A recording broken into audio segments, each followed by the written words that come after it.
آج ہم قوم عاد اور حضرت ہود علیہ السلام کی کہانی کے بارے میں بات کریں گے، ان کی زندگی، تبلیغ، قوم پر آنے والا عذاب اور اس سے ملنے والی عبرتیں۔ عاد کا زمانہ۔ قوم عاد کا زمانہ تقریباً 2000 سال قبل مسیح مانا جاتا ہے۔ قرآن مجید میں قوم عاد کو من بعد نوح کہہ کر قوم نوح کا جانشین خلیفہ شمار کیا گیا ہے۔ ساتھ ہی انہیں عادی اولیز، پہلی عاد کہا گیا ہے، اور عاد کے نام کے ساتھ ارم کا لفظ بھی جڑا ہوا ہے۔ عاد کے رہنے کی جگہ۔ عاد کا مرکزی مقام ارضی احقاف ہے۔ یہ حضرموت کے شمال میں اس طرح واقع ہے کہ اس کے مشرق میں عمان اور شمال میں ربع الخالی ہے، مگر آج یہاں ریت کے ٹیلوں کے سوا کچھ نہیں ہے۔ عاد کا مذہب۔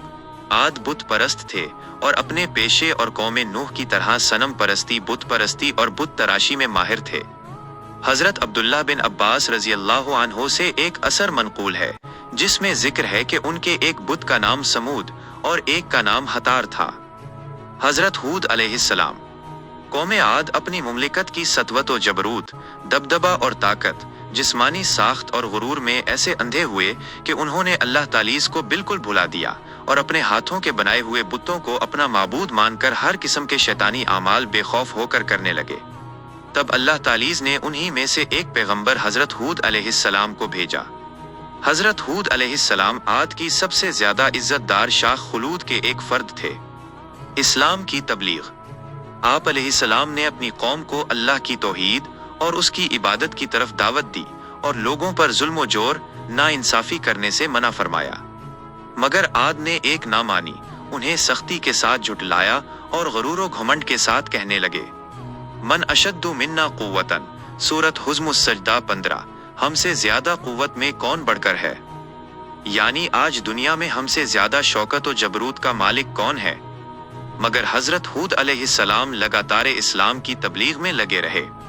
وہ اپنی قوم کو اللہ کے عذاب سے ڈراتے اور غرور و سرکشی کے نتائج بتا کر قوم نوح کے واقعات یاد دلاتے اور کبھی ارشاد فرماتے،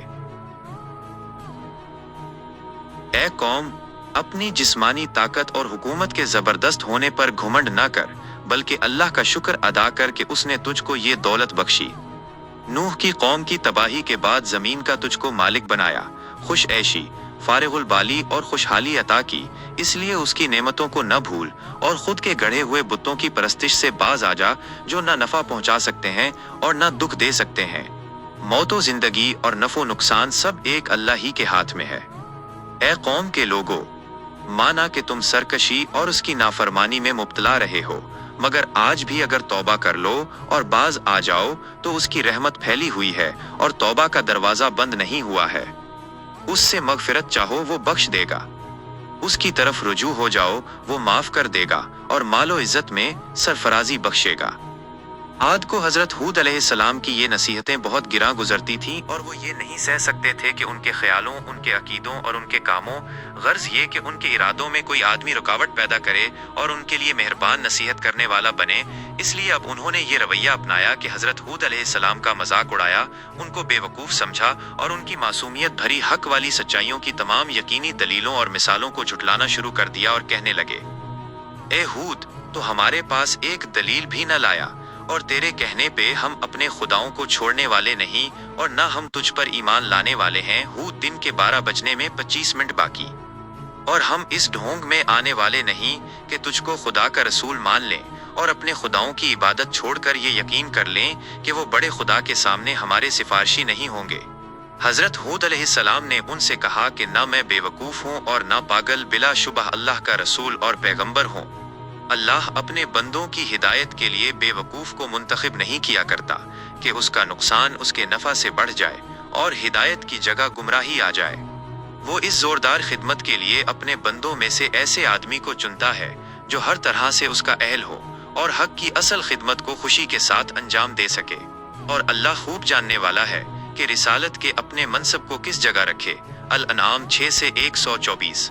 مگر قوم کی سرکشی اور مخالفت بڑھتی رہی اور ان پر سورج سے زیادہ روشن دلیلوں اور نصیحتوں کا ذرا بھی اثر نہ ہوا، اور وہ حضرت ہود علیہ السلام کو ذلیل کرنے اور جھٹلانے پر اور زیادہ اتر آئے اور العیاذ باللہ مجنون اور خبتی کہہ کر اور زیادہ مذاق اڑانے لگے اور کہنے لگے کہ اے ہود، जब से तूने हमारे बुतों को बुरा कहना और हमको उनकी इबादत न करने पर उभारना शुरू किया है, हम देखते हैं कि उस वक्त से तेरा हाल खराब हो गया है और हमारे खुदाओं की बद्दुआ से तो पागल और मजनून हो गया है। तो अब हम इसके अलावा तुझको और क्या समझें? उनकी इस गुस्ताखी भरी जुर्रत और हिम्मत से ये ख्याल हो चला था कि अब कोई आदमी हूद अलैहिस्सलाम की तरफ ध्यान न देगा और उनकी बातों को तवज्जो से न सुनेगा। हजरत हूद अलैहिस्सलाम ने ये सब कुछ निहायत सब्र और ज़ब्त से सुना।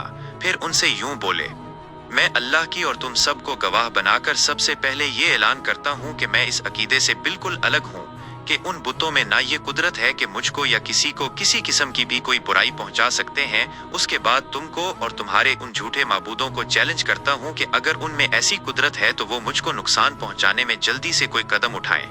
मैं अपने अल्लाह के फजलो करम से अकल रखने वाला और सूझबूझ रखने वाला हूँ, सोचने समझने का मालिक हूँ और हिकमत और दानाई का हामिल हूँ। मैं तो सिर्फ अपने अल्लाह पर ही भरोसा करता हूँ और इसी पर पूरा यकीन रखता हूँ जिसके कब्जा व कुदरत में कायनात के तमाम जानदारों की पेशानियां हैं, जो जिंदगी और मौत का मालिक है। वो जरूर मेरी मदद करेगा और हर नुकसान पहुंचाने वाले के नुकसान से बचाए रखेगा। आखिर हजरत हूद अलैहिस्सलाम ने उनकी लगातार बगावत और सरकशी के खिलाफ ये ऐलान कर दिया कि अगर कौम आद का यही रवैया रहा और हक से पलटने और मुंह फेरने की रविश में उन्होंने कोई तब्दीली ना की और मेरी नसीहतों को पूरे दिल से न सुना, तो मैं अगरचे अपनी डाली गई जिम्मेदारियों के लिए हर वक्त चुस्त और हिम्मत रखने वाला हूँ, मगर उनके लिए हलाकत यकीनी है। अल्लाह बहुत जल्द उनको हलाक कर देगा और दूसरी कौम को जमीन का मालिक बनाकर उनकी जगह कायम कर देगा और बिलाशुबा वो अल्लाह तालीस को जर्रा बराबर भी नुकसान नहीं पहुंचा सकते। वो तो हर चीज पर कुदरत रखने वाला और हर चीज की हिफाजत करने वाला और निगहबान है और पूरी कायनात उसकी कुदरत की मुट्ठी में है। ए कौम, अब भी समझ और अक्लो होश से काम ले। नूह अलैहिस्सलाम की कौम के हालात से इबरत हासिल कर और अल्लाह के पैगाम के सामने सिर्रे न्याज झुका दे, वरना कज़ा व कदर का हाथ जाहिर हो चुका है और बहुत करीब है वो जमाना कि तेरा ये सारा गरूर व घमंड खाक में मिल जाएगा और उस वक्त शर्मिंदगी से भी कोई फायदा ना होगा। हजरत हूद अलैहिस्सलाम ने बार बार उनको ये बावर कराया कि मैं तुम्हारा दुश्मन नहीं हूँ, दोस्त हूँ। तुमसे सोना चांदी और तख्तो ताज का तलबगार नहीं हूँ, बल्कि तुम्हारी फलाह व निजात चाहता हूँ। मैं अल्लाह तालीस के पैगाम के बारे में खयानत करने वाला नहीं बल्कि आमीन हूँ। वही करता हूँ जो मुझसे कहा जाता है। जो कुछ कहता हूँ कौम की सादत और हालो माल की भलाई के लिए कहता हूँ, बल्कि दायमी और सरमदी निजात के लिए कहता हूँ। तुमको अपनी ही कौम के एक इंसान पर अल्लाह का पैगाम नाजिल होने से अचनबा नहीं होना चाहिए, क्योंकि ये पुराने ज़माने से अल्लाह की जारी और सारी सुन्नत है कि इंसानों की हिदायत और सआदत के लिए उन्हीं में से एक आदमी को चुन लेता और अपना रसूल बनाकर उसको खिताब करता है और अपनी मर्जी और नामर्जी से उसके मार्फत अपने बंदों को मुतला करता रहता है। फितरत का तकाजा भी तो यही है कि किसी कौम की रुश्द व हिदायत के लिए ऐसे आदमी ही को चुना जाए जो बोल चाल में उन्हीं की तरह हो, उनके अखलाक और आदतों का जानकार हो, उनकी खसूसी बातों से आशना हो और उन्हीं के साथ जिंदगी गुजारता रहा हो कि उसी से कौम मानूस हो सकती है और वही उसका सही हादी व मुशफिक बन सकता है। आद ने जब ये सुना तो वो अजीब हैरत में पड़ गए। उनकी समझ में ना आया कि एक अल्लाह की इबादत का मतलब क्या है। वो गमो गुस्सा में आ गए कि किस तरह हम बाप दादा की इस्लाम परस्ती को छोड़ दें। ये तो हमारी और हमारे बाप दादा की सख्त तौहीन है।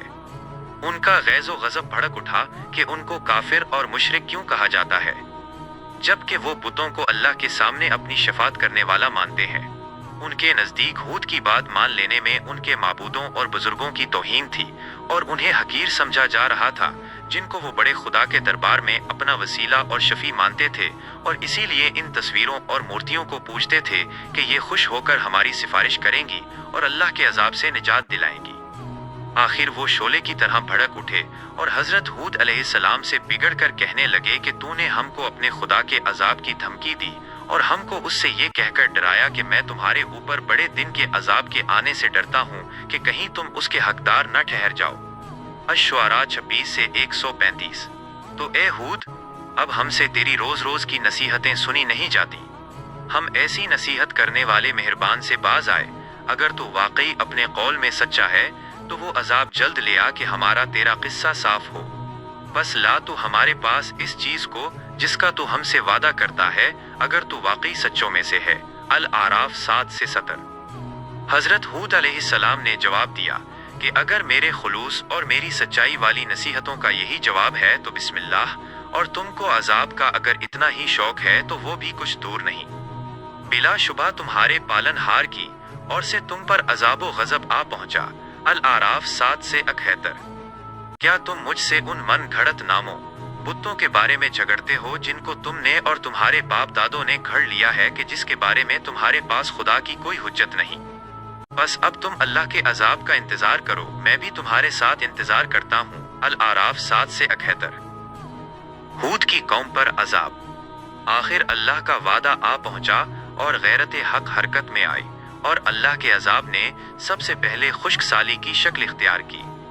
आद सख्त घबराए हुए, परेशान और तंग दिखाई पड़ने लगे तो हजरत हूद अलैहिस्सलाम को हमदर्दी के जोश ने उकसाया और मायूसी के बाद फिर उनको एक बार समझाया कि हक का रास्ता इख्तियार कर लो, मेरी नसीहतों पर ईमान ले आओ, यही नजात की राह है दुनिया में भी और आखिरत में भी, वरना पछताओगे। लेकिन बदबख्त और बदनसीब कौम पर कोई असर न हुआ, बल्कि दुश्मनी कई गुना ज्यादा बढ़ गई। तब होलनाक अजाब ने उनको आ घेरा। 8 दिन और 7 रातें बराबर तेजो तुंद हवा के तूफान उठे और उनको और उनकी आबादी को तहोबाला करके रख दिया। तनुमंद और हेकल इंसान जो अपनी जिस्मानी ताकतों के घमंड में सरमस्त और सरकश बने हुए थे, इस तरह बेहिस्सो हरकत पड़े नजर आते थे जिस तरह आंधी से भारी भरकम पेड़ बेजान होकर गिरता है। गर्ज इनकी हस्ती को नेस्तो नाबूद कर दिया गया ताकि आने वाली नस्लों के लिए इबरत बने, और दुनिया और आखिरत की लानत और अजाब उन पर मुसल्लत कर दिया गया कि वो उसी के हकदार थे। हजरत हूद अलैहिस्सलाम और उनके मुखलिस इस्लाम को मानने वाले साथी अल्लाह की रहमत और नेमत में अल्लाह के अजाब से महफूज रहे और सरकश कौम की सरकशी और बगावत से बचे रहे। ये है आदे उलीज की वो दास्तान जो अपने अंदर इबरत के सामान रखती है। इसमें उन गिनत नसीहतें पाई जाती हैं और अल्लाह तालीज़ के हुक्मों की तामील और तकवीज़ो तहारत की जिंदगी की तरफ दावत देती है। शरारत, सरकशी और अल्लाह के हुक्मों से बगावत के बुरे अंजाम से आगाह करती और वक्ती खुश ऐशी पर घुमंड करके नतीजे की बदबख्ती पर मजाक उड़ाने से डराती और बाज रखती है। हजरत हूद अलैहिस्सलाम की वफात। हजरत अली रजी अल्लाह अन्हु से एक असर नकल किया जाता है कि हजरत हूद अलैहिस्सलाम की कब्र पर है और उसके सिरहाने झाओ का पेड़ खड़ा है। दूसरी रवायतों के मुकाबले में यही रवायत सही और माकूल मालूम होती है कि आद की बस्तियां हजरमौत के करीब थीं और उनकी तबाही के बाद करीब ही की बस्तियों में हजरत हूद अलैहिस्सलाम ने क़याम फरमाया होगा और वही वफात हो गई होगी। कुछ इबरतें। अल्लाह के नेक बंदे जब किसी का भला चाहते और टेढ़ों की टेढ़ को सीधा करने के लिए नसीहत फरमाते हैं तो बरों और जलीलों की कमिंगी, मजाक उड़ाने, फप्ती किसने और छोटा बनाए रखने की परवाह नहीं करते। दुखी और रंजीदा होकर या नाराज होकर भला चाहने और नसीहत करने को नहीं छोड़ते, और इन तमाम खसूसियतों में नुमाया बात ये होती है कि वो अपनी इसी नसीहत और भला चाहने के लिए कौम से किसी नफ़ा की उम्मीद या ख्वाहिश जरा सी नहीं रखते। उनकी जिंदगी बदला और इवज से पूरी तरह बुलंद और बरतर होती है। अपने इस्लाह चाहने वालों और नबियों और सच्चों के खिलाफ कौमों की बेर और दुश्मनी इसी एक अकीदे पर टिकी रही है कि हमारे बाप दादा की रेतो रस्म और उनकी खुद की गढ़ी हुई मूर्तियों के खिलाफ क्यों कुछ कहा जाता है। ये बातें कौमों की जिंदगी के लिए हमेशा तबाही मचाने वाली और उनकी फलाह अब्दी सआदत के लिए हलाक करने वाली हैं। तबलीगो हक के पैगाम के रास्ते में बदी का बदला नेकी से दिया जाए और कड़वाहट का जवाब मीठे बोल से पूरा किया जाए।